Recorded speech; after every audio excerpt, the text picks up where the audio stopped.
Yeah. So those first videos that you did, let's talk a little bit about, number one, the content. What kind of videos were those?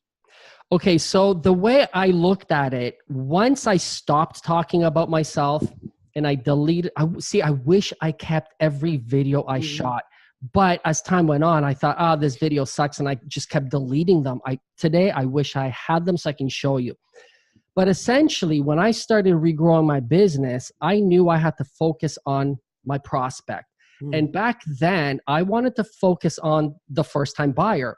And that's who I started attracting. That was my first lead that came in. I love working with first-time buyers. Yep. I don't subscribe to this whole notion of, hey, you got to go chase listings to be successful. Now, I'm not saying that's wrong. I mean, that's a great business strategy, but that wasn't for me. I loved working buyers. So I started keeping track of every question that came up more than once from a buyer. And I started answering the question on video. It was that. So I created what I call a 20 email campaign back then. And I ran that for a while. So for example, a lead came in. Is the internet okay? Yeah, you're good. Yeah, it's okay. kind of burping a little bit, but you're still good. Yeah. Okay. So every time a lead came in, I would email them 20 times. Why 20? I don't know.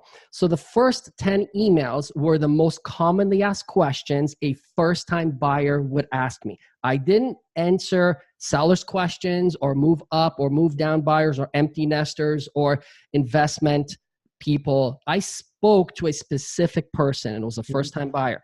The first 10 emails were most commonly asked questions answered on video. And here's the part that really took things up a notch. The second 10 questions were questions that they didn't know to ask, but I brought them up and I answered them. The second set of questions made me look like the authority and the expert because now I implanted something in their mind that they weren't thinking. Now they're going, what else does this guy know? Yeah. And that's all I did. Yeah. I sat down in the corner of my room. I put the video camera up and I recorded, I think it was like 5 to 10 videos at once. I took 2 or 3 days to do it. I edited them all together and I just started emailing them.